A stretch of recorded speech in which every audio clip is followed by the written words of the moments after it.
Assalamualaikum warahmatullahi wabarakatuh. Alhamdulillahi hamdan katsiran tayyiban mubarakan fihi kama yuhibbu rabbuna wa yardah. Asyhadu an la ilaha illallah wahdahu la syarikalah wa asyhadu anna Muhammadan abduhu wa rasuluh sallallahu alaihi wa ala alihi wa sahbihi wa sallama tasliman katsiran, amma ba'd.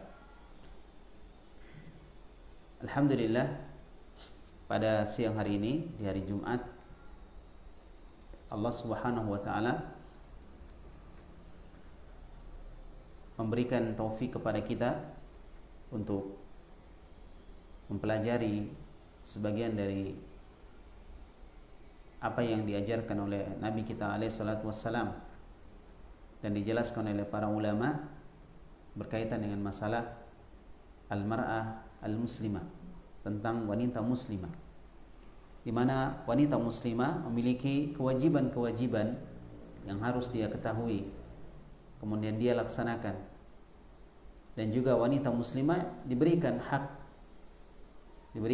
oleh Allah Subhanahu wa taala, diberikan hak oleh Islam, sehingga mereka menjadi orang-orang yang juga dipandang di dalam Islam.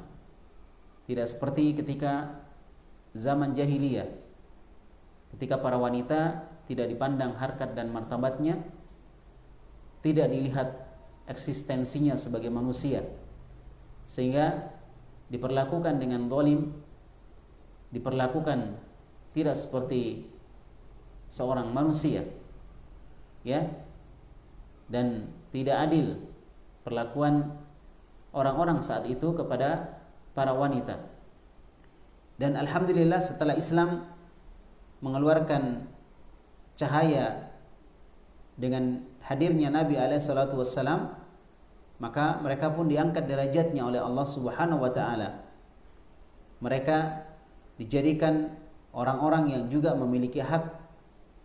Namun di sisi lain, mereka juga adalah orang-orang yang memiliki kewajiban terhadap Islam, kewajiban terhadap Allah, kewajiban terhadap Nabi alaihi salatu wassalam, kewajiban kepada masyarakat, kepada orang tuanya, kepada orang lain, kepada suaminya, kepada anak-anaknya, dan lain sebagainya. Nah, sehingga alangkah ruginya seorang wanita jika tidak memanfaatkan kehidupannya dan umurnya untuk menambah wawasan tentang Islam, menambah wawasan tentang Islam, tentang Quran, tentang sunnah. Ya, dan itu bisa kita peroleh dengan mempelajari Islam ini langsung dari para ulama. Apakah duduk di majelis mereka atau kita mempelajarinya melalui tulisan-tulisan mereka yang sangat berharga dan teristimewa. Nah, salah satu yang kita anggap sebagai sesuatu yang sangat istimewa adalah kumpulan fatwa wanita muslimah, Fatawa al-Mar'atil Muslimah, fatwa-fatwa wanita muslimah. Ini sangat istimewa sekali sebagai hadiah yang berharga dari para ulama kepada para muslimah. Menjelaskan di dalamnya banyak masalah, banyak perkara, mulai dari masalah akidah, ya, masalah fikih, masalah adab, masalah membina keluarga, dan lain sebagainya. Nah, oleh karena itu membutuhkan waktu bagi seorang yang benar-benar ingin mempelajari fatwa-fatwa ulama ini, ya kan, membutuhkan waktu dan kesabaran.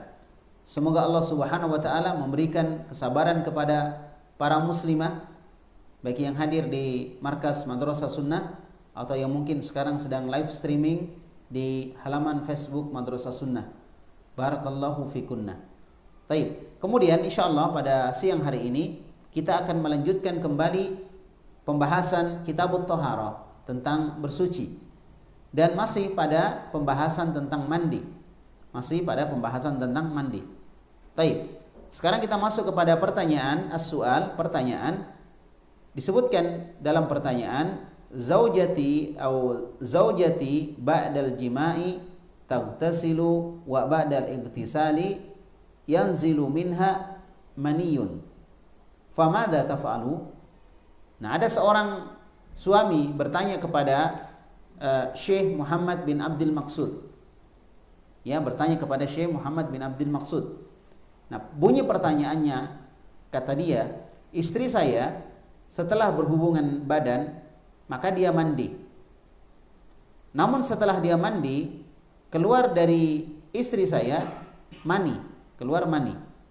Famadza taf'alu, maka apa yang harus dia lakukan? Jadi setelah mandi keluar lagi. Ya, apa yang harus dia lakukan?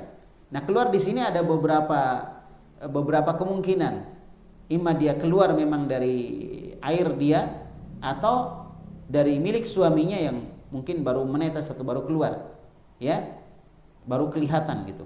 Baik. Nah, jawaban Syekh Muhammad bin Abdul Maqsud, kata beliau, la taf'alu syai'an innama hiya umirat bil iktisali min ma'iha la min ma'i zaujiha. Dia tidak perlu melakukan apa-apa. Dia cukup mandi karena itu yang diperintahkan kepadanya untuk mandi, ya, dan dia mandi disebabkan oleh air mani yang keluar darinya dan bukan air mani yang keluar dari suaminya. Maksudnya di sini adalah ketika dia keluar, maka wajib dia untuk mandi. Tapi kalau suaminya saja, maka dia tidak wajib. Ketika tidak terjadi pertemuan antara dua yang dikhitan. Ya, kalau misalnya terjadi bermesraan antara suami istri tanpa berhubungan, lalu suaminya keluar, maka istri tidak perlu mandi. Yang mandi adalah suaminya. Jadi maksudnya seorang istri cuma diwajibkan atau diperintahkan untuk mandi disebabkan dia keluar air mani. Wa ma'u zawjiha alladhi yakhruju minha la yakhruju min makhrajil bauli. Dan air mani dari suaminya, ya, yang keluar dari istrinya, dia tidak keluar dari tempat keluarnya air kencing. Tempat keluarnya air kencing. Hatta nakul, hingga kita katakan innahu kharij min sabilain fayakunu naqidan lil wudu. Ya, naqidan lil wudu. Ya, jadi disebutkan bahwasanya kami katakan bahwa dia keluar dari dua jalan, maka dia membatalkan wudu. Wa bittali fala yajibu 'alaiha ghuslun wala wudu'un in kana al-mani alladhi yanzilu minha mani'u zawjiha. Nah, kemudian berikutnya bahwa tidak wajib bagi seorang wanita, seorang istri untuk mandi ataupun berwudu apabila mani yang keluar, ya, dari dia adalah mani dari suaminya. Wa amma in kana alladhi yanzilu minha ma'uha fal wajib 'alaiha an taktasila, maka apabila yang keluar adalah mani dari istrinya atau dari sang perempuan, maka dia wajib untuk mandi. Jadi kalau kita melihat di sini jawaban Syekh Muhammad bin Abdul Maqsud, maka kita akan melihat esensi dari kenapa seorang wanita diperintahkan mandi. Ya, kenapa diperintahkan mandi? Itu disebabkan dia keluar air mani, atau disebabkan dia berhubungan. Kalau dia berhubungan, keluar atau tidak, maka dia wajib untuk mandi. Sebagaimana kita jelaskan di pembahasan sebelumnya. Ya, adapun kalau dia tidak sampai berhubungan lalu keluar, tapi yang keluar adalah suaminya, maka sang istri tidak wajib untuk mandi, tidak pula wajib untuk berwudu. Ya, tidak pula wajib untuk berwudu, kecuali kalau misalnya wanita tersebut batal wudunya, maka wajib berwudu. Ya, fal insan idza jama'a imra'atah wa aujaba faqtasala thumma nazala minhul ma'u marratan tsaniyah. Dan seseorang apabila telah berhubungan badan dengan istrinya, kemudian dia junub, lalu dia mandi, lalu kemudian keluar lagi air maninya untuk kedua kalinya setelah dia mandi, fawajaba alaihi ay yaghtasila marratan tsaniyah, maka wajib bagi dia untuk mandi kedua kalinya. Jadi kalau misalnya ada seorang yang telah berhubungan suami istri, ya, maka tentunya dia wajib untuk mandi, keluar ataupun tidak. Nah, setelah dia mandi keluar lagi, maka wajib atas dia untuk mandi kedua kalinya. Wajib atas dia untuk mandi kedua kalinya. Wa hadza madhhabu Ahmad wa Syafi'i wa ahli dzahir. Dan ini adalah pendapat Imam Ahmad, pendapat Imam Syafi'i, ya, Muhammad bin Idris, dan pendapat Al-Zahir, pendapat Ahlul Zahir atau madhab Zahiriyah. Lianna Nabiy sallallahu alaihi wasallam thabata anhu fi sahihi Muslimin an Abi Sa'idin al-Khudri radhiyallahu an. Karena Nabi alaihi salatu wasallam telah sahih dari beliau di dalam hadis sahih diriwayatkan oleh Imam Muslim dari Abu Sa'id Al-Khudri radhiyallahu an. Anna Rasulullah sallallahu alaihi wasallam, bahwasanya Rasulullah alaihi salatu wasallam, ya, qala, beliau bersabda, innamal ma'u minal ma'. Innamal ma'u minal ma', air itu disebabkan karena air. Maksudnya orang mandi disebabkan karena keluar air mani. Air disebabkan karena air. Nah ini ya, jadi kalau keluar air mani, apapun penyebabnya, maka wajib untuk mandi. Apakah dia berhubungan, atau dia bermimpi, atau yang lainnya, maka wajib untuk apa? Untuk mandi. Ya. Wa farraqal imamu Abu Hanifah. Kemudian Imam Abu Hanifah membedakan, radhiyallahu an atau rahimahullah, beliau membedakan baina nuzulil mani qabla al-bauli au ba'da tabawuli. Beliau membedakan air mani yang keluar setelah kencing dan sebelum kencing. Dia bedakan. Kalau misalnya sebelum kencing keluar air maninya atau setelah kencing, maka ini ada perbedaan menurut Imam Abu Hanifah. Dia mengatakan fa idza kana al-maniyu qad nazala ba'da al-iktisali wa qabla al-bauli wajaba alaihi ay yaghtasila marratan tsaniyah. Apabila air mani tadi keluar setelah dia mandi, sebelum dia kencing, jadi sebelum kencing dia belum kencing, kemudian dia mandi, setelah mandi keluar, maka wajib atas dia untuk mandi kedua kalinya. Jelas gambarannya ya. Jadi kalau misalnya ada seorang mandi junub, lalu setelah mandi junub dia keluar air maninya, ya. Nah, ini dibedakan oleh Imam Abu Hanifah. Kalau dia keluar sebelum dia kencing, maka wajib untuk mandi. Lakin in kana qad tabawwala thumma igtasala, adapun jika dia telah kencing, kemudian dia mandi, wa nazala minhul mani, kemudian keluar lagi mani, marratan tsaniyah, untuk kedua kalinya, fala ghusla alaih, maka dia tidak perlu untuk mandi. Tidak perlu untuk mandi. Nah ini berarti ada dua pendapat di sini. Pendapat Imam Abu Hanifah yang membedakan antara mani yang keluar sebelum kencing dan setelah kencing.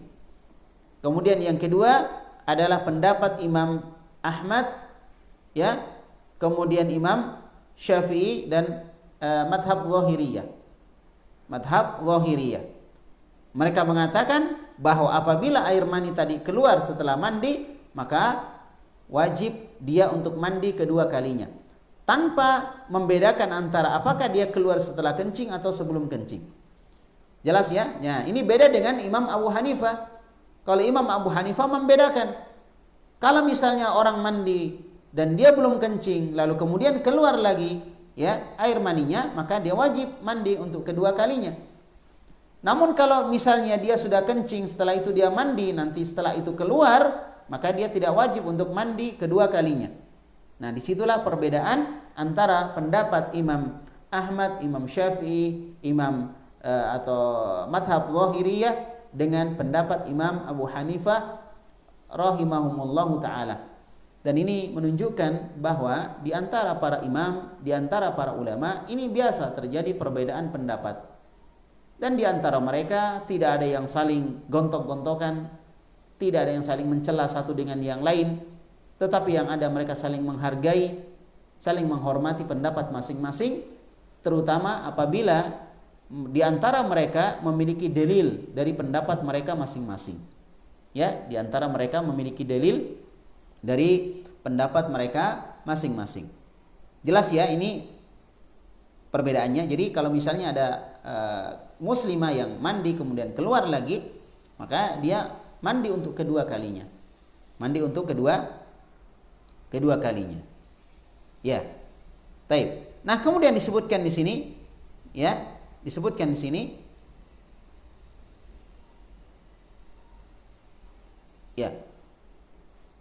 Wa hadza fil haqiqah, dan ini hakikatnya tafsirun la dalil alaih. Ini hakikatnya adalah penafsiran saja. Jadi sebenarnya enggak ada dalil dari pendapat-pendapat itu, kenapa begini, kenapa begitu, enggak ada dalil. Tapi penafsiran dari dalil yang ada. Jadi bukan sama sekali enggak pakai dalil. Dalilnya ada, tapi pendapat mereka adalah penafsiran dari dalil yang ada. Wadh-dhahir anna al-maniyya alladhi yanzilu sawa'an kana qabla at-tabawuli aw ba'da at-tabawuli innama huwa maniyun nazala natijatal jima'i laisa kal mani alladhi yanzilu natijata li maradis sailan haitsu yanzilu minhul mani bistimrar. Nah, disebutkan di sini bahwa ini penafsiran para ulama, ya, terutama Imam Abu Hanifah, dan tidak ada dalil yang menyebutkan tentang seperti itu. Ini penafsiran beliau dari dalil yang ada, Namun yang nampak di sini kata Imam atau kata Syekh Muhammad bin Abdul Maqsud, yang nampak di sini bahwa mani yang keluar itu sama. Apakah dia keluar sebelum kencing atau setelah kencing, sama. Tidak ada bedanya. Ya, tidak ada bedanya. Dan mani tersebut keluar itu sebagai hasil dari berhubungan, dan bukan dia keluar disebabkan oleh penyakit beser, ya, keluar kencing terus. Bukan itu disebabkan oleh itu, tapi disebabkan oleh berhubungan. Jadi sebenarnya sama antara dia keluar sebelum kencing atau setelah kencing. Jadi dia mani itu keluar tidak seperti orang yang beser, yang kencing terus, di mana maninya keluar secara terus-menerus. Fahada la yaghtasilu, maka yang seperti ini tentunya enggak mandi, karena ini darurat, keluarnya terus, ya, terutama madhi yang keluar, ada orang yang selalu keluar madhi yang disebut dengan madza. Madza itu artinya orang yang selalu sering keluar madhi.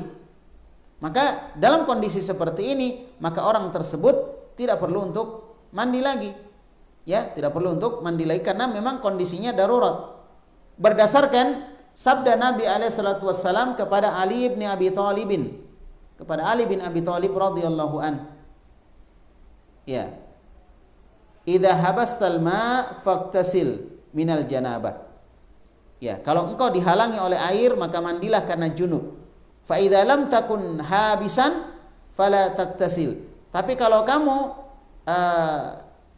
tidak tertahan, ya, atau kamu bisa menahannya, atau tidak tertahan dia keluar terus, maka kamu tidak perlu untuk mandi. Nah, jadi ada kondisi sakit di mana selalu keluar, ya, terutama kalau misalnya ada orang yang selalu kencing terus, atau sesuatu yang keluar setelah kencing dia keluar terus, ya, kadang sudah dicuci masih keluar lagi, maka dalam kondisi ini, kondisi darurat, seorang tidak diwajibkan untuk untuk mandi. Kadzalika in nazalal mani bi burudatin. Demikian pula ketika air mani tadi keluar disebabkan oleh cuaca dingin. Fa innahu yanzilu bi ghairi qadafin. Ya, bi ghairi qadafin. Maka dia keluar tanpa bisa ditahan. Fala yajibu minhul iktisal. Ya. Lakin al mani alladhi yanzilu ba'dal jima', maka tidak wajib baginya untuk mandi. Jadi dia tiba-tiba keluar, ya, air keluar, biasanya ini masuk ke dalam madhi, madhi, masuk dalam madhi yang biasa keluar, ya, biasa keluar secara tidak sadar.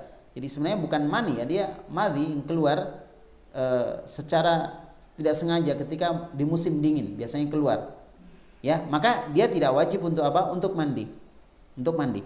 Lakin al-mani alladhi yanzilu ba'dal jima' wal iktisal al-zahir annahu yanzilu binatijati hadzal jima'. Adapun air mani yang keluar karena berhubungan, ya, maka mandi yang zahirnya dia wajib untuk mandi. Karena apa? Karena keluarnya itu adalah disebabkan oleh adanya hubungan.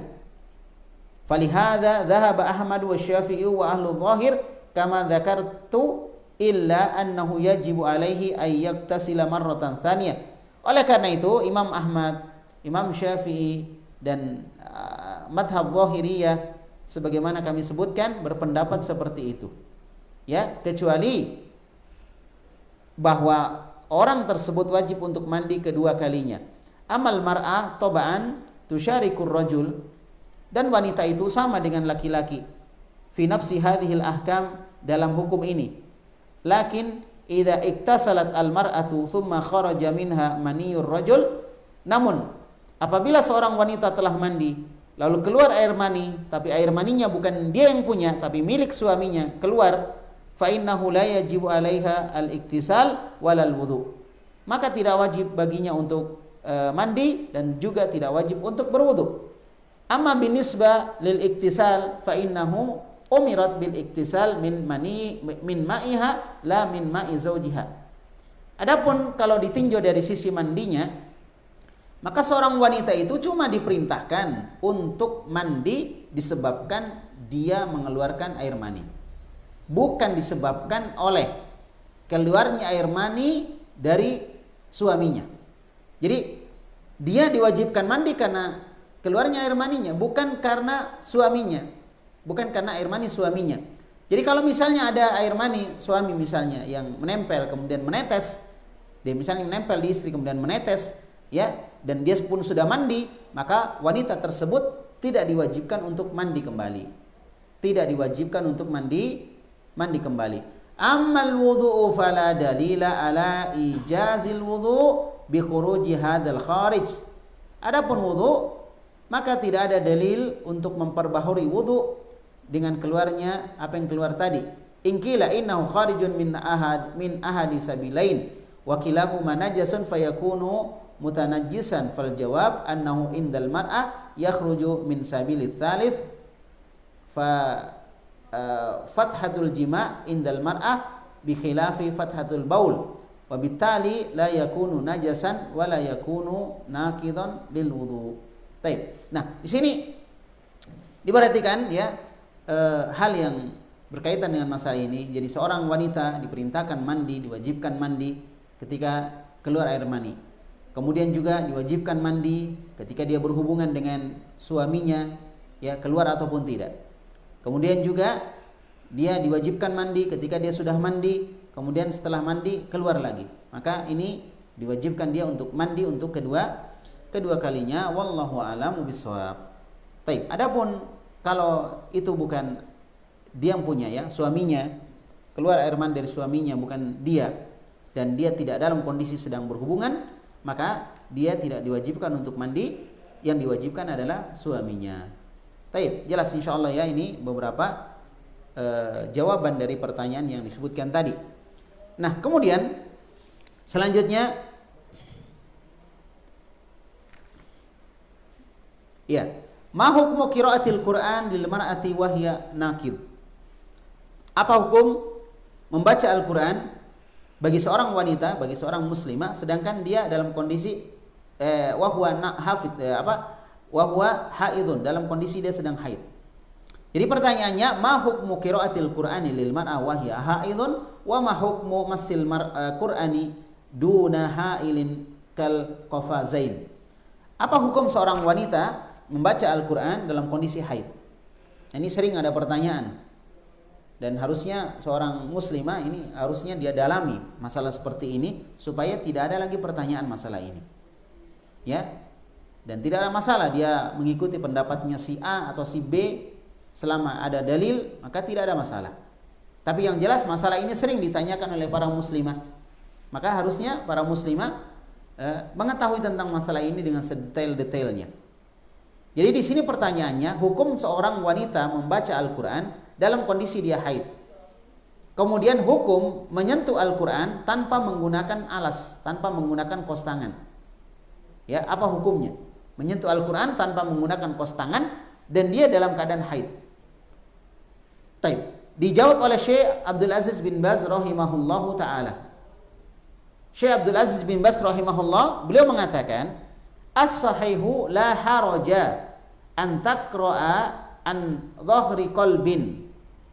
Yang sahih, yang benar, ini menunjukkan ada khilaf ya, ketika beliau mengatakan yang benar, ini ada khilaf, berarti ada beda pendapat di kalangan ulama. Sekali lagi, perbedaan pendapat di kalangan para ulama bukanlah sesuatu yang baru, Ya, oleh karena itu maka hendaklah seorang berlapang dada terhadap adanya perbedaan pendapat di kalangan para ulama. Dan sungguh seorang yang diberikan oleh Allah Subhanahu wa taala akal ya untuk bisa memilih, untuk bisa menentukan mana pendapat yang paling kuat di antara dua pendapat tersebut. Ya, mana pendapat yang paling kuat di antara dua pendapat tersebut. Taib, jelas ya insyaallah ya. Jadi sisa dia pilih mana pendapat yang paling kuat. Dan tentunya kekuatan sebuah pendapat tergantung kekuatan dalilnya. Apabila dalil ya menyebutkan atau disebutkan untuk menguatkan sebuah pendapat dan dalil itu adalah dalil yang kuat, maka insyaallah tidak ada masalah. Tidak ada masalah ya untuk kita ikuti. Taib. Nah, kemudian kata Syekh Abdul Aziz bin Baz, as-sahih la haraja an taqra'a an dhahri qalbin. Jadi yang sahih tidak ada masalah seorang wanita yang haid membaca Al-Qur'an dengan hati, membaca Al-Qur'an dalam hati. Ya, ini pendapat yang sahih menurut beliau. Fa idza kanat tahfadzul Qur'an an dhahri qalbin, apabila dia menghafal Al-Qur'an dalam hati, wala mani'a an turaji al-Qur'ana bil qafazain ala sahih, maka tidak mengapa, tidak ada larangan seorang wanita untuk apa? Mengulang-ulang hafalan Qur'annya dengan memegang Al-Qur'an tadi dengan menggunakan kaus tangan menurut pendapat yang sahih. Bi khilafil ulama, karena ada perbedaan pendapat di kalangan para ulama. Jadi ada perbedaan pendapat di kalangan para ulama. Lakin hadza huwa shawab, namun inilah yang benar. Lianna muddatahu tawilun, karena masa haid itu lama. Masa haid itu lama. Ya, apalagi nifas itu lama. Nah, masa lama ini akan menjadikan perbedaan hukum antara wanita yang haid, wanita yang nifas dengan wanita yang sekedar junub saja. Akan terjadi perbedaan hukum. Jelas ya, terjadi perbedaan hukum. Karena wanita yang haid itu lama, mungkin 1 pekan, mungkin 5 hari, ya kan? Nah, mungkin 3 hari, jadi ada jeda waktu lama. Sedangkan Al-Quran harus sering diulang-ulang. Kalau tidak, maka akan hilang hafalan Quran. Ya, hafalan-hafalan Al-Quran yang kita sudah hafal akan hilang kalau tidak sering diulang. Karena inti hafalan adalah mengulang. Bahkan para ulama kita terdahulu yang cerdas-cerdas, yang mudah untuk menghafal, mereka 1 kali lihat mereka bisa hafal, maka mereka tidak lepas dari namanya mengulang-ulang pelajaran, murajaah. Jadi murajaah, mengulang pelajaran itu penting akhwat sekalian. Ya, jangan kita belajar kemudian tidak pernah mengulang pelajaran, mencukupkan diri dengan majelis taklim, kemudian di rumah tidak pernah mengulang pelajaran. Rajin mencatat tapi tidak pernah membaca kembali catatannya. Ini ya bukan seorang penuntut ilmu yang sebenarnya. Ya, jadi disebutkan oleh sebagian ulama al-murajaah hayatul ilmi. Di murajaah itu mengulang pelajaran akan menghidupkan ilmu. Hidupnya ilmu itu karena murajaah, sering mengulang-ulang. Makanya kalau sudah ditulis di rumah diulang, dicatat, diperbaiki, dirapikan. Kemudian suatu saat nanti mau diulang, gampang kita mengulangnya kembali. Jangan tidak diulang-ulang. Dicatat di buku, setelah bukunya banyak, ditimbang, dijual ke orang, nggak dipakai. Kasihan dia mencatat capek-capek, kemudian dia tidak ulang kembali. Nah, terutama Al-Quran. Nah, ini Al-Quran orang harus sering mengulang-ulangnya, diulang-ulang terus supaya hafalannya tidak hilang. Nah, bagaimana kalau dia dalam kondisi haid? Maka kata Syekh Abdul Aziz bin Baz, tidak ada masalah dia mengulang-ulang hafalannya, tapi beliau menguatkan bahwa dia ulang-ulang di dalam hati. Lalu dia boleh memegang Al-Quran tapi dengan menggunakan alas. Dan ini juga pendapatnya Syekh Shalih Al-Fauzan hafizahullah ta'ala. Ya, ini juga pendapat beliau di dalam kitab Tanbihat ala Ahkamin Takhtassu bil Mu'minat. Beliau kuatkan pendapat itu. Ya, jadi seperti itu ya. Nah, jadi wanita itu waktu haidnya ada jeda waktu. Hakada an-nufasa, demikian pula para wanita yang nifas. Ada jeda waktu sampai 40 hari atau mungkin kurang lebih dari itu. Ya, ada jeda waktunya. Maka sehingga ini akan memberikan kepada wanita keringanan untuk memegang Al-Quran, membacanya dalam hati. Nah, beda dengan junub. Wa ammal junubula, adapun junub tidak seperti itu. Jadi beda antara junub sama haid. Ini dibedakan. Laisa lil junubi ay yaqra'a wa la yamassal mushafa hatta yaghtasila. Tidak diperbolehkan bagi seorang yang junub untuk membaca Al-Quran, tidak pula untuk menyentuh mushaf Al-Quran sampai dia mandi. Nah ini, jadi harus mandi dulu ya kalau yang junub. Kalau yang haid enggak, boleh dia memegang Al-Quran, cuma tadi Syekh mengisyaratkan agar dia memegang Al-Quran dengan menggunakan kos tangan atau yang semisalnya sebagai pengalasnya. Kemudian yang kedua, supaya dia lebih hati-hati juga, maka dia membacanya di dalam hati.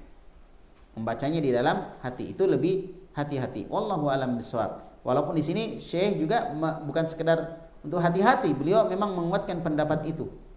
Ya, ini berbeda dengan yang apa? Yang junub. Berbeda dengan yang junub. Jelas ya, kalau junub maka tidak boleh dia membaca Al-Quran, tidak boleh dia menyentuh Al-Quran sampai dia mandi. La yaqra'u an dhahri qalbin. Tidak boleh dia membaca Al-Quran dalam hati. Wala yamassul mushafa. Tidak boleh pula dia untuk menyentuh Al-Quran.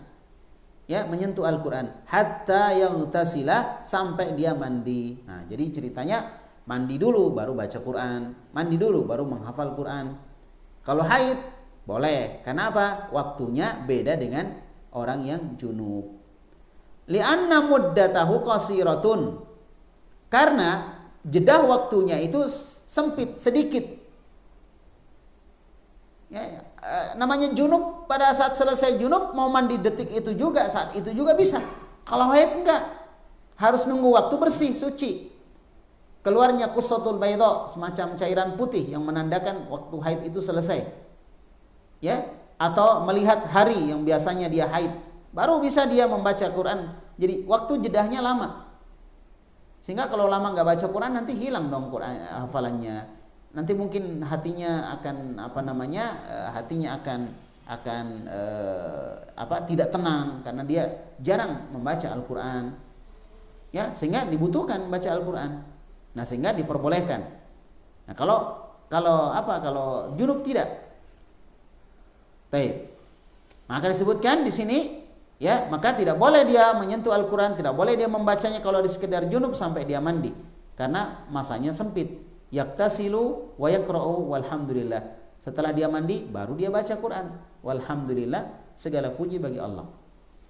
Wa ammal haidhu famuddatuha tawilun. Adapun wanita yang haid, maka masa dia haid itu tawilun, lama. Qad yakunu sab'ata ayyam. Kadang-kadang ada yang 7 hari. Nah, karena lama, 7 hari enggak baca Quran itu gimana perasaan? Tapi kita sekarang ini 7 hari enggak baca Quran kayak biasa. Nah, ini kalau ada seorang 7 hari enggak baca Quran, perasaannya biasa-biasa saja, berarti punya masalah. Punya masalah. Ya, dan ini harus cepat disembuhkan. Itu penyakit yang harus disembuhkan. Ya, kalau bisa tiap hari, walaupun 1 halaman, walaupun setengah halaman, walaupun sedikit, baca aja. Ya kan? Jangan sama sekali 1 bulan nggak pernah baca Quran. Aduh, gimana perasaan? Sehingga kita di hari ini sering sekali, ya, dapat musibah, dapat bencana. Kenapa? Karena itu saat tadi disebabkan oleh dosa-dosa yang kita lakukan. Menjauhi Al-Quran salah satunya. Ya kan? Dhaharal fasadu fil barri wal bahri bima kasabat aydin nas. Terjadi kerusakan di daratan dan di lautan itu disebabkan oleh tangan-tangan manusia. Dan Allah Subhanahu wa taala berfirman, "Wa ma asabakum min musibatin," dan tidaklah menimpa kalian sebuah musibah fa bima kasabat aydikum wa ya'fu an katsir. Tidaklah terjadi pada diri kalian sebuah musibah kecuali disebabkan oleh tangan-tangan kalian sendiri. Dan banyak dari musibah-musibah tersebut atau dosa-dosa yang kalian lakukan tadi dimaafkan oleh Allah Subhanahu wa taala. Maka hendaklah adanya banyak musibah kita introspeksi diri. Ya, kita introspeksi diri. Supaya kita bisa kembali kepada Allah Subhanahu wa taala. Dan kita melihat ya di satu pekan ini musibah besar, jatuhnya pesawat di hari Sabtu yang lalu, kemudian kemarin ada saudara-saudara kita di kabupaten atau di kota Mamuju, Majene, Polman dan sekitarnya itu mendapatkan musibah berupa gempa. Ya, sampai 2 kali terjadi dari gempa yang besar. 5,9 skala Richter, kemudian disusul lagi dengan 6,2 skala Richter. Nah, ini musibah. Oleh karena itu ini peringatan untuk kita semua pada hari ini. Untuk apa? Untuk bisa mengambil pelajaran, untuk tidak menentang Allah Subhanahu wa taala, untuk meningkatkan ibadah kita kepada Allah Subhanahu wa taala. Baik. Nah, ini jawaban yang sangat dibutuhkan oleh seorang wanita muslimah. Apakah seorang wanita muslimah boleh untuk menyentuh Al-Qur'an, boleh untuk membaca Al-Qur'an dalam kondisi dia haid? Maka Syekh Abdul Aziz bin Baz telah memberikan solusinya. Solusinya adalah dia boleh membacanya tapi dalam hati. Yang kedua, dia boleh menyentuhnya tapi dengan menggunakan pengalas. Walaupun di sini sekali lagi ada khilaf di kalangan para ulama tentang masalah itu. Ada khilaf di kalangan para ulama tentang masalah itu. Bahkan ada sebagian mengatakan boleh menyentuhnya tanpa menggunakan alas. Ya, tanpa menggunakan alas. Demikian pula ya pendapat yang lain boleh membacanya walaupun dengan suara yang keras. Ada khilaf di kalangan para ulama. Maka semua orang dilihat dalilnya. Kata Imam Malik rahimahullah, kullun yukhad wa yutraq ila sahibu hadzal qabr. Semua orang itu bisa diambil pendapatnya dan bisa ditolak, kecuali yang berada di dalam kubur ini. Jadi Imam Malik menunjuk kepada kuburnya Nabi alaihi salatu wassalam. Nabi enggak boleh ditolak pendapatnya. Adapun manusia yang lain siapapun dia, setinggi apapun pangkat dan derajatnya, maka boleh kita mengambil pendapatnya dan boleh menolaknya. Oleh karena itu dengan adanya khilaf, perbedaan pendapat di kalangan ulama, maka kita diperintahkan untuk berpikir, menggunakan akal kita, menggunakan ilmu yang kita pelajari tentang kaidah-kaidah, ilmu usul fikih, ilmu kaidah-kaidah, ilmu bahasa Arab untuk bisa memilih pendapat para ulama yang paling kuat. Nah, jadi di sini Syekh Abdul Aziz bin Baz mengatakan alhamdulillah dia dalam kondisi dia misalnya junub maka dia cepat mandi, setelah itu dia membaca Al-Qur'an. Adapun haid karena waktunya lama maka enggak, dia diperbolehkan untuk memegang Al-Quran dengan alas dan membacanya dalam hati.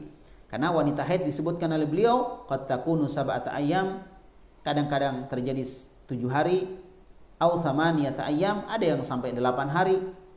Ya, wassawabu annahu yajuz laha an taqra'a an dhahri qalbin. Ya, oleh karena itu boleh dia membaca Al-Quran dalam hati. Walaha an turaji'a al-mushaf min wara'i hailin kal qafazain, dan diperbolehkan dia memurojaah, mengulang-ulang hafalannya ya dengan menyentuh Al-Qur'an namun dari balik alas seperti menggunakan 2 kos tangan. Nah, ini jawaban Syekh Abdul Aziz bin Baz rahimahullahu taala. Semoga ini bisa dipahami dan kita bisa mengambil mengambil pelajaran dari beliau ya, dan kita amalkan apa yang beliau sampaikan. Walaupun tidak terlarang seorang berpendapat berbeda dengan beliau rahimahullahu taala. Nah, rahimahullahu taala. Nah, kemudian pertanyaan selanjutnya, hal yajuzu lil haidhi qira'atu kutubil adaiyati yauma arafah ala ragmi min anna biha ayatun qur'aniyah. Pertanyaan selanjutnya adalah, apakah diperbolehkan seorang wanita yang haid membaca buku-buku doa pada hari Arafah? Jadi dianjurkan, disunahkan seorang dengan sunnah muakkadah di hari Arafah untuk banyak berdoa kepada Allah Subhanahu wa taala, terutama ketika mereka berada di padang Arafah. Banyak berdoa kepada Allah karena doa waktu itu dikabulkan oleh Allah Subhanahu wa taala. Termasuk doa mustajabah adalah berdoa di padang Arafah. Ya. Nah, sekarang bagaimana kalau wanita itu sedang haid, lalu kemudian dia pegang buku doa, apakah boleh dia membacanya? Ya, padahal sebagian dari doa-doa itu ada ayat-ayat Al-Qur'an. Sebagian dari doa itu adalah ayat-ayat Al-Qur'an. Jadi doa itu ada dari Al-Qur'an, ada dari hadis. Ada doa-doa yang kita inginkan ya dengan lafaz kita sendiri. Ya, taib. Selama tidak ada kesyirikan di dalamnya, maka silakan dibaca doa itu. Maka Syekh Abdul Aziz bin Baz, masih beliau yang menjawab, beliau mengatakan, la haraja an taqra al-haidu wan nufasa'u al-ada'iyatal maktubata fi manasikil haji wala ba'sa an taqra al-Qur'ana ala sahih aidan. Nah, tidak mengapa seorang wanita yang haid untuk dan juga nifas untuk membaca doa-doa yang tertulis di dalam buku-buku manasik haji.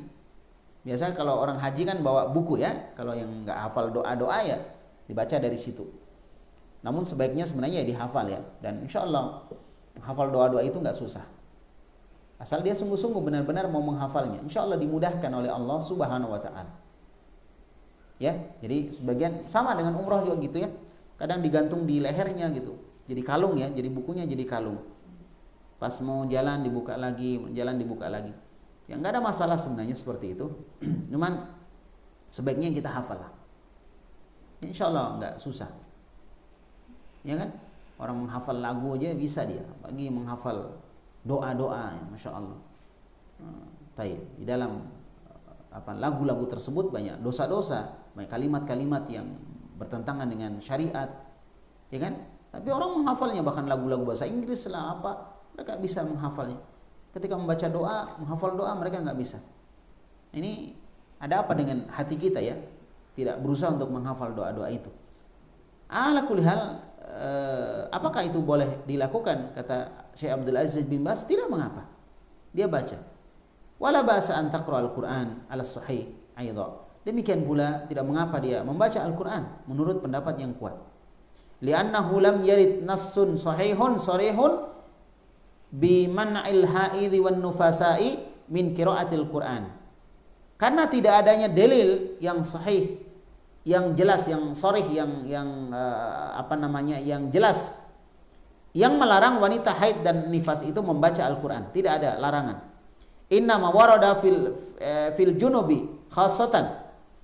Ya, hadis yang ada cuma melarang seorang yang junub untuk membaca Al-Qur'an. Itu aja yang ada.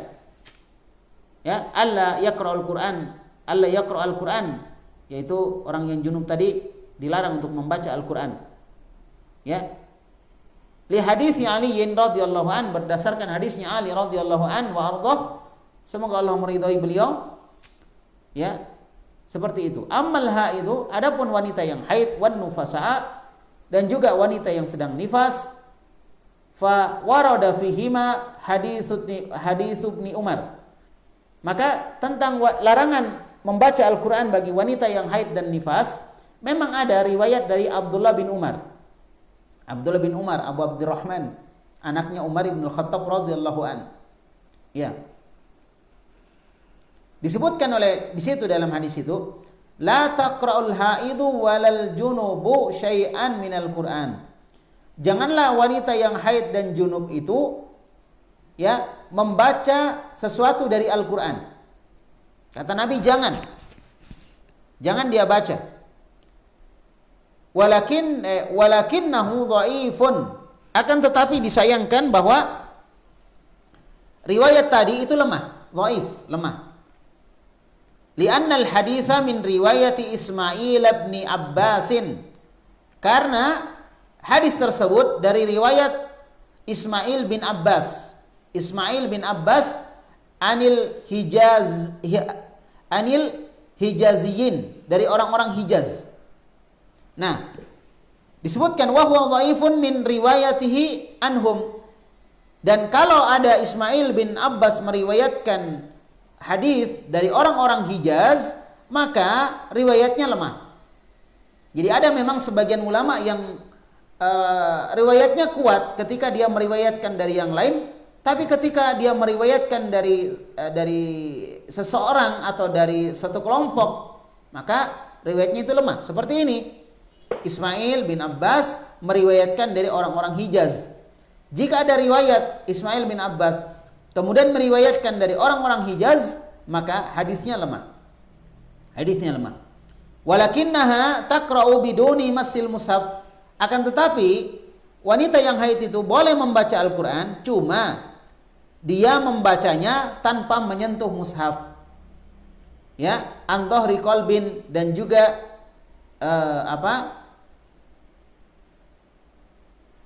dibaca dalam hati. Ya. Ammal junub, adapun junub, wanita yang junub, wala yajuzu lahu ay yaqra'al Qur'an, maka junub itu tidak boleh membaca Al-Qur'an, la an dhahri qalbin wala minal mushaf.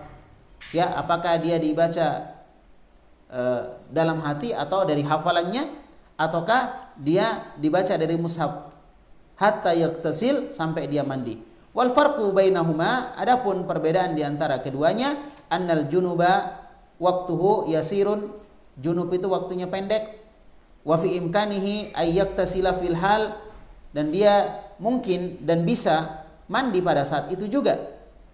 Ya, dia bisa mandi pada saat itu juga. Jadi seorang yang junub itu mandi kapan saja bisa, sehingga dia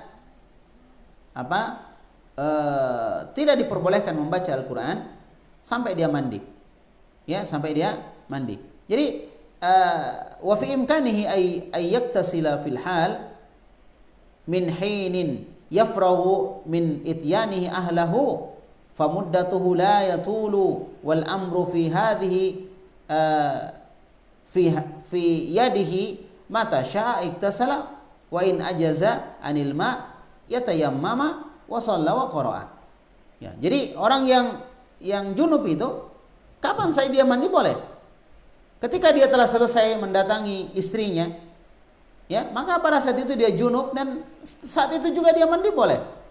Dan waktunya tidak panjang. Waktunya tidak panjang. Jadi masalahnya ada pada dia.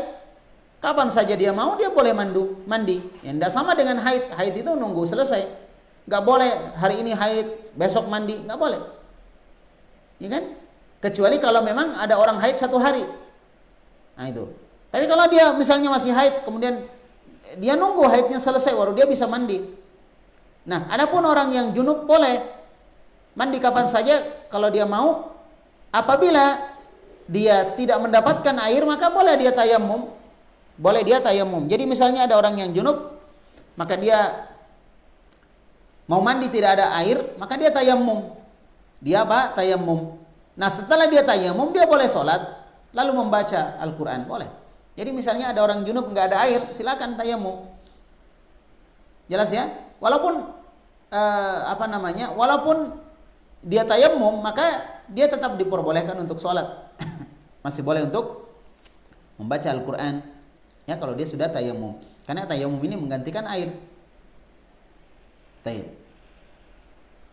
Wa amal haidu, adapun haid, wan nufasa, dan juga orang yang nifas, orang yang haid, orang yang nifas, falaisa biyadihima, maka berhentinya haid dan nifas itu bukan semaunya dia, bukan semaunya. Wa inna ma huwa biyadillah azza wa jalla, tapi ini adalah kehendak Allah. Kapan Allah ingin berhentikan, dia baru berhenti. Bukan kemauan kita, oh besok deh mau berhenti, mau haidnya 3 hari aja deh, mau haidnya 2 hari, nggak bisa. Bukan kehendak kita. Famata toharot min haidhiha, maka ketika seorang wanita telah suci dari haidnya, au nifasiha, atau suci dari nifasnya, iktasalat, maka kemudian dia mandi. Wal haidu yahtaju ila ayyamin wan nifasu kadzalik. Nah, haid itu butuh kepada waktu beberapa hari. Demikian pula orang yang nifas. Walihada ubiha lahuma qiraatul Qur'an. Oleh karena itu diperbolehkan bagi wanita yang haid dan nifas untuk membaca Al-Qur'an. Li'alla tansiyanihi, supaya keduanya tidak lupa. Nah, ini di sini ada isyarat dari Syekh bahwa kalau mau tidak lupa ya sering diulang. Jangan satu kali diulang, lupa, kemudian putus asa. Jangan. Kalau mau tidak lupa, sering diulang. Wali alla yafutuhuma, supaya hafalannya tidak hilang. Fadlal qiraah, demikian pula tidak hilang keutamaan membaca Al-Quran. wa ta'allumal ahkam asy-syar'iyyah, dan juga keutamaan membaca atau mempelajari hukum-hukum syariat min kitabillah, dari kitab Allah. Ya, famin babi aula, terutama antaqra al-kutuba allati fiha al-ad'iya al-makhluta min al-ahadits wal ayat. Ya, maka lebih-lebih lagi seorang membaca buku-buku yang di dalamnya ada doa-doa yang bercampur antara hadis-hadis dengan ayat-ayat dan lain sebagainya. Jadi artinya baca Al-Quran aja boleh, apalagi baca doa gitu. Lebih-lebih baca doa, lebih boleh lagi. Hadza huwas shawabu wa huwa asahu qaulail al-ulama rahimahumullahu fi dzalik. Dan ini adalah pendapat yang benar dan pendapat yang paling benar di antara dua pendapat para ulama tentang masalah itu. Nah, jadi kita melihat juga Syekh Abdul Aziz bin Baz juga memilih salah satu dari dua pendapat ulama. Nah, jadi memang harus memilih, nggak ada masalah karena hidup adalah pilihan ya. Nah, jadi seorang memilih, silahkan memilih mana pendapat yang paling kuat. Kalau ada di antara para muslimah beda pendapat dengan muslimah yang lainnya, sama-sama teman kajian, satu duduk dengan dia dalam kajian, dalam taklim, dalam majelis taklim, ya, kemudian dia beda pendapat, ya nggak ada masalah. Namanya beda pendapat. Maka jangan perbedaan pendapat itu menyebabkan kalian saling membenci, saling menjauhi satu dengan yang lain. Ya, karena beda pendapat itu ada dua. Ada namanya ikhtilafut tanawwu dan ada namanya ikhtilafut tadad. Ikhtilafut tanawwu adalah beda pendapat yang masing-masing punya dalil dan tidak ada masalah. Perbedaan itu tidak ada masalah. Seperti perbedaan pendapat di kalangan para sahabat. Tidak menjadikan mereka harus saling membenci satu dengan yang lain. Nah, yang kedua ada namanya ikhtilafut tadad. Perbedaan pendapat yang saling bertentangan. Nah, ini tentunya pasti yang satunya salah. Yang satunya keliru, yang satunya bertentangan dengan dalil. Misalnya ada pendapat satu mengatakan wajib sholat 5 waktu, yang satu lagi mengatakan sholat 5 waktu tidak wajib. Nah, ini beda pendapat yang bertentangan. Yang satu mengatakan wajib mengikuti sunnah, yang satu mengatakan ya tidak mengapa seorang beribadah tanpa mengikuti sunnah dari Nabi SAW. Ini beda pendapat, tapi perbedaan pendapat yang tadad, saling bertentangan. Salah satunya pasti salah. Adapun perbedaan pendapat dalam masalah fikih misalnya, maka perbedaan pendapat yang ikhtilafut tanawwu, ya, semuanya benar insyaallah dan semuanya memiliki dalil-dalil, kemudian kita menguatkan salah satunya. Adapun perbedaan pendapat dalam masalah akidah, maka tentunya kebanyakannya adalah perbedaan pendapat yang apa? Ikhtilafut tadad. Perbedaan pendapat yang saling bertentangan satu dengan yang lain. Maka pasti yang salah satunya salah. Karena apa? Dalam masalah akidah itu bukan masalah pemikiran. Masalah akidah adalah tauqifiyah. Seorang menjalankan atau meyakini akidahnya berdasarkan dalil dari Al-Quran dan Sunnah yang sahih. Sebagaimana disepakati oleh para ulama terdahulu dari kalangan para sahabat, para tabi'in, atba'ut tabi'in, dan para imam-imam pendahulu kaum muslimin dari kalangan Ahlus Sunnah wal Jamaah. Ya. Atau perbedaan pendapat antara Sunni dengan Syiah, ini perbedaan pendapat. Nah, tentunya tidak bisa diambil kedua-duanya, salah satunya pasti salah. Dan kita harus berani mengatakan bahwa apa?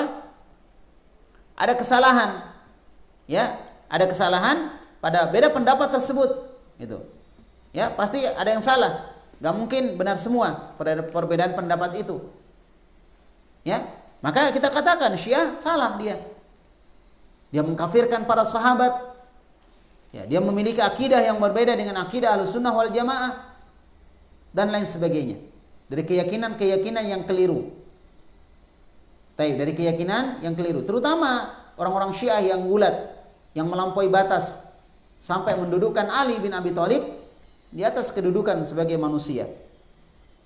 Ya, dan lain sebagainya dari hal-hal yang tentunya bertentangan dengan akidah Ahlussunnah wal Jamaah. Maka ini perbedaan pendapat yang tidak boleh untuk diikuti. Seorang mengikuti apa yang jelas dalilnya dari Nabi SAW, sesuatu yang telah diyakini oleh Ahlussunnah wal Jamaah. Baik, selanjutnya, pertanyaan selanjutnya, adalah hal yahrumu 'alal junubi wal haidi limasil kutubi wal majallati allati tashtamilu ala ayatin qur'aniyatin. Apakah diharamkan bagi seorang yang junub dan haid untuk menyentuh buku-buku atau majalah-majalah yang terkandung di dalam buku-buku dan majalah itu ayat-ayat Al-Quran?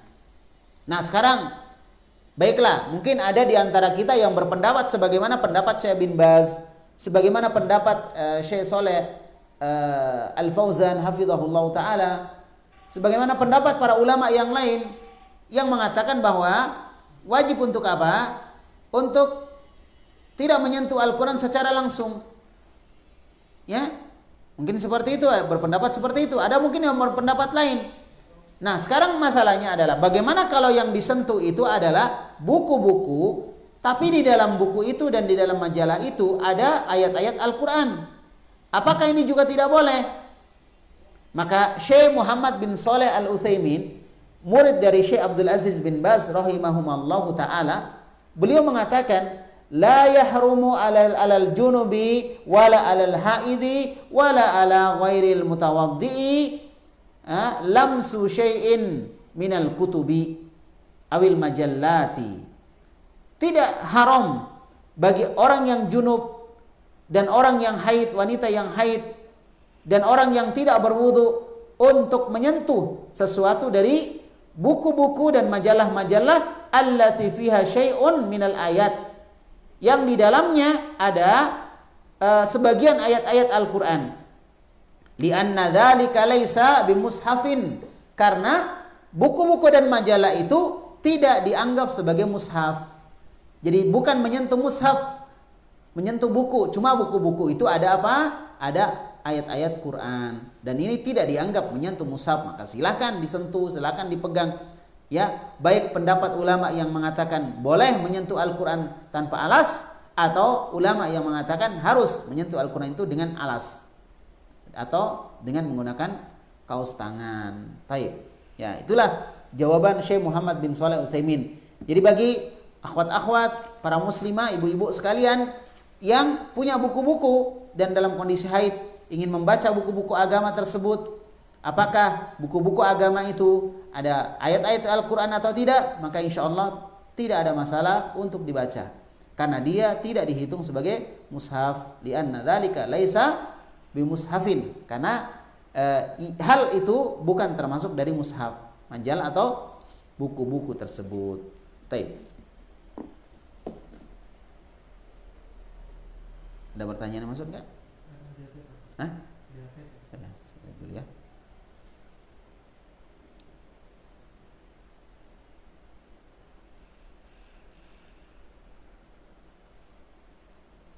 Ya. Ini ada beberapa pertanyaan. Ya udah, sementara kita cukupkan sampai di sini ya. Kita akan jawab beberapa pertanyaan yang masuk. Barakallahu fikunna untuk semuanya. Para akhwat dan muslimah yang hadir di Markas Madrasah Sunnah Makassar atau yang sekarang sedang live streaming di halaman Facebook Madrasah Sunnah Makassar. Baik. Sekarang kita menjawab beberapa pertanyaan yang masuk ya. Assalamualaikum warahmatullahi wabarakatuh. Waalaikumsalam warahmatullahi wabarakatuh. Afwan Ustadz, pertanyaan ana, bagaimana hukumnya terkait vaksin pencegahan COVID-19 di negara kita? Apa kita sebagai warga negara wajib ikut menerima sebagai bentuk mentaati pemerintah, atau ada pandangan lain tentang hal ini ya Ustadz? Jazakallahu khairan. Kita lihat saja hukum secara umum dalam masalah mentaati pemerintah. Jadi ketaatan kepada pemerintah itu hal yang wajib, disebutkan di dalam Al-Quran, ati'ullah wa ati'ur rasul wa ulil amri minkum. Taati Allah, taati Rasul dan para pemimpin di antara kalian. Ya, dan Nabi SAW memerintahkan untuk seorang taat kepada para pemimpinnya. Para pemimpin, usikum bitaqwallah was-sam'i wat ta'ah. Saya wasiatkan kepada kalian semua ya untuk apa? Bertakwa kepada Allah, mendengar dan taat kepada para pemimpin. Dan dalil-dalil yang banyak sekali. Nah, cuma yang perlu untuk dipahami dan jadikan kaidah kita adalah bahwa ketaatan kepada pemimpin dalam kebaikan saja. Innama ta'a fil ma'ruf. Ketaatan itu dalam perkara yang baik saja. Ya. Kemudian disebutkan dalam hadis yang lain, la ta'ata li makhluqin fi ma'siyatil khaliq. Tidak ada ketaatan kepada makhluk kalau tujuannya untuk bermaksiat kepada al-khaliq, bermaksiat kepada sang pencipta. Nah, nanti dilihat vaksinnya ini, apakah vaksin ini benar-benar benar-benar tidak ada pelanggaran syariat di dalamnya. Kalau tidak ada pelanggaran syariat, tafadhal silakan. Jadi secara umum hukum vaksin itu boleh. Hukum vaksin itu boleh. Sisa, apakah vaksin itu dari sesuatu yang haram ataupun tidak? Karena tidak boleh berobat dengan sesuatu yang haram. Walaupun dia halal, kemudian tidak menimbulkan mudarat, ya, dan tentunya pemerintah kita sudah memikirkan itu semua, hal mudaratnya ataupun halal dan haramnya, maka seorang mencari keterangan tentang itu. Ya, dan keterangan resmi adalah pemerintah, bukan mengambil keterangan dari Facebook atau dari YouTube atau dari Instagram yang tidak jelas dari mana asalnya. Bukan berarti nggak boleh kita mengambil keterangan dari media sosial. Silakan, yang penting jelas asalnya. Jelas ya? Kalau tidak jelas asalnya, pendapat perorangan yang tidak bisa dipertanggungjawabkan, maka tentunya ini masuk dalam berita hoax. Dan Allah Subhanahu wa taala berfirman, ya ayyuhalladzina amanu in ja'akum fasikum binaba'in fatabayyanu an tusibu qauman bijahalah fatusbihu ala ma fa'altum nadimin. Hai orang-orang yang beriman, apabila datang kepadamu orang fasik membawa berita, fatabayyanu, hendaklah engkau tabayyun, hendaklah engkau mengecek and recheck dulu. Ya. Karena apa? Karena engkau akan menimpakan antusibu qauman bijahalah. Engkau akan menimpakan tuduhan-tuduhan yang tidak benar kepada seorang kaum dengan ketidaktahuan kamu, sehingga kamu dengan melakukan itu akan menjadi orang yang menyesal. Maka tunggu saja dulu beritanya, tenang-tenang dulu, jangan heboh-heboh, jangan seperti rumput kering yang tidak bisa kena panas langsung terbakar. Tunggu dulu ya keterangan dari pemerintah kita, tunggu penjelasan mereka dan lain sebagainya. Taib. Dalam kondisi ini kita bersabar menunggu keputusan dari pemerintah bagaimana. Wallahu a'lamu bissawab. Taib. Kemudian bismillah, semoga Ustadz senantiasa diberi rahmat oleh Allah Subhanahu wa taala. Amin. Dan terima kasih atas doanya, semoga Allah membalas ya doa anti atau antum ya sesuai dengan doa antum tadi. Taib. Nah, afwan Ustadz, ana izin bertanya, jika muslimah yang sedang haid membaca Al-Qur'an, ya Al-Qur'an terjemahan tanpa menggunakan alas, itu masuk hukumnya Ustadz? Wallahu a'lam bishawab. Apakah Al-Qur'an terjemahan masuk dalam mushaf atau tidak? Tapi namanya mushaf ya tulisan Al-Qur'an semua. Ya, wallahu a'lam bishawab. Saya enggak tahu. Tapi tentang masalah menyentuh Al-Qur'an di haid ataupun tidak itu ada khilaf ya. Kalau saya sendiri lebih menguatkan pendapat bolehnya. Ya, bolehnya menyentuh Al-Qur'an walaupun dalam kondisi haid. Wallahu a'lam bishawab. Sampai sekarang saya lebih menguatkan pendapat itu. Nah, tapi kita lihat pendapat Syekh bin Baz juga perlu dipertimbangkan, perlu dilihat karena beliau adalah seorang ulama, ahli fikih, ahli akidah, dan beliau adalah ulama kibar ya, ulama kibar, ulama besar, dan beliau adalah pimpinan lajnah daimah ya, dan lain sebagainya, jabatan-jabatan beliau yang luar biasa, maka perlu dipandang. Walaupun sampai hari ini dan sampai saat ini saya lebih cenderung kepada pendapat bolehnya menyentuh. Namun kalau kita berhati-hati, ya, kita menggunakan alas, maka itu lebih baik. Wallahu a'lam bishawab. Baik. Kemudian pertanyaan selanjutnya, bismillah, apakah hukum menunda mandi wajib? Misalnya ia sudah yakin bahwa masuk waktu Isya. Sudah masuk waktu Isya, sudah bersih dari haid. Namun ia menunda hingga subuh. Baru dia mandi. Dikarenakan jika mandi malam ia merasa kedinginan ataukah menghindari penyakit yang disebabkan jika mandi malam. Ini orang yang sudah bersih ketika masuk Isya, maka dia wajib salat Isya. Bahkan ada sebagian pendapat mengatakan wajib salat Maghrib dan Isya, karena salat Maghrib bisa dijamak dengan salat Isya. Jadi dia wajib. Kalau dia tinggalkan salat Isya, dia enggak mandi, bahasa kita orang Makassar tak kala, Sekalian aja subuh gitu mandinya. Maka ini masuk dalam perkara meninggalkan sholat dan dia berdosa. Adapun apa yang disebutkan tadi masalah mandi malam, mandi pagi, mandi sore dan seterusnya, itu semua ada solusinya. Bukan sekedar mandi malam, mandi pagi juga atau mandi siang juga kalau hujan seperti sekarang ini. Tentunya orang kedinginan juga kan. Nah, kita manusia diberikan akal oleh Allah Subhanahu wa taala. Diberikan akal oleh Allah untuk apa? Untuk berpikir. Jelas insyaallah? Nah, salah satu yang kita bisa pikirkan adalah ketika hujan atau ketika airnya dingin, maka seorang itu ketika airnya dingin, maka dia panaskan airnya. Ketika airnya dingin dia panaskan. Gampang kan? Kompor di rumah ada, dia panaskan. Airnya dipanaskan, jangan orangnya, ya. Airnya. Panaskan airnya, sudah panas. Jangan mandi air panas ya, dimasukkan ke air yang dingin supaya hangat, mandilah dia. Masya Allah. Apalagi yang di rumahnya ada air panas, air dingin, sisa dinyalakan, sisa diputar kerangnya, Masya Allah sudah. Fabi ayyi alai rabbikuma tukadziban. Maka nikmat mana lagi yang kalian dustakan? Untuk sekedar mau mandi malam dengan air hangat, kita kemudian berfikir-fikir. Padahal kita punya kewajiban kepada Allah. Sudah berapa banyak nikmat yang Allah berikan kepada kita. Dan insya Allah, Allah Subhanahu wa ta'ala akan menjaga kita selama kita juga tidak bergampangan. Kita tetap menjaga diri. Kalau misalnya malam mandi dingin kita sakit, ya udah pakai air hangat. Itu namanya usaha supaya kita tidak sakit. Maka insya Allah Allah akan mudahkan urusan kita.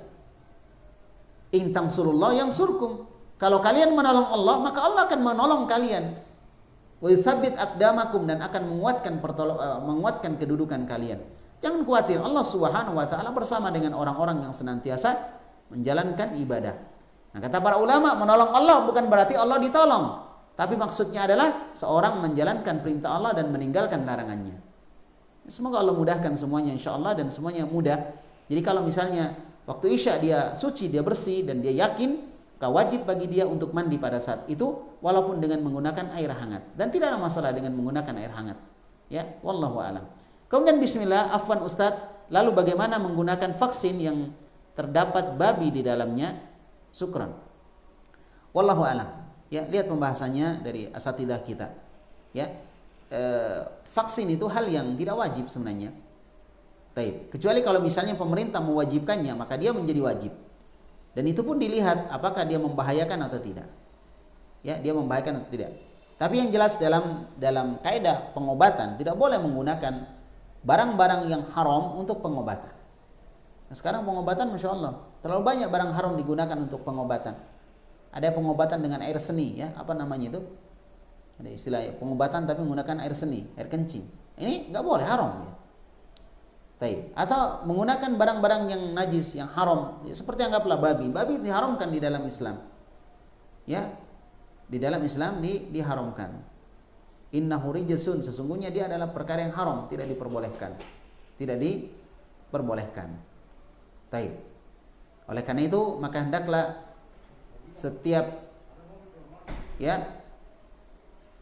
orang memperhatikan, ya, bagaimana dia bisa menjalankan hal-hal yang dihalalkan oleh Allah Subhanahu wa taala. Taib. Mobil apa? Ya, ada mobil Innova mau dipindahkan karena ada mobil yang mau keluar. Mobil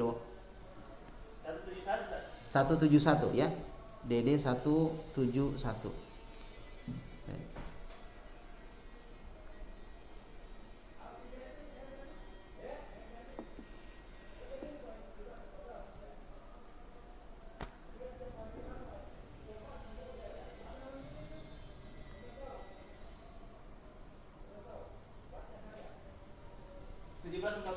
Oh iya, 1714 katanya. 1714 mobil Sigra, karena ada mobil yang mau masuk. Ya. Tapi mungkin sementara itu saja yang kita sampaikan pada sore hari ini. Semoga ada manfaatnya untuk semuanya. Barakallahu fikunna. Dan minta doanya semuanya untuk saudara-saudara kita di Mamuju dan sekitarnya. Semoga mereka diberikan kebaikan oleh Allah, diberikan kesabaran, ya, bagi mereka yang mendapatkan musibah pada hari ini. Taib, subhanakallahumma bihamdik, asyhadu an la ilaha illa anta, astaghfiruka wa atubu ilaik. Assalamualaikum warahmatullahi wabarakatuh.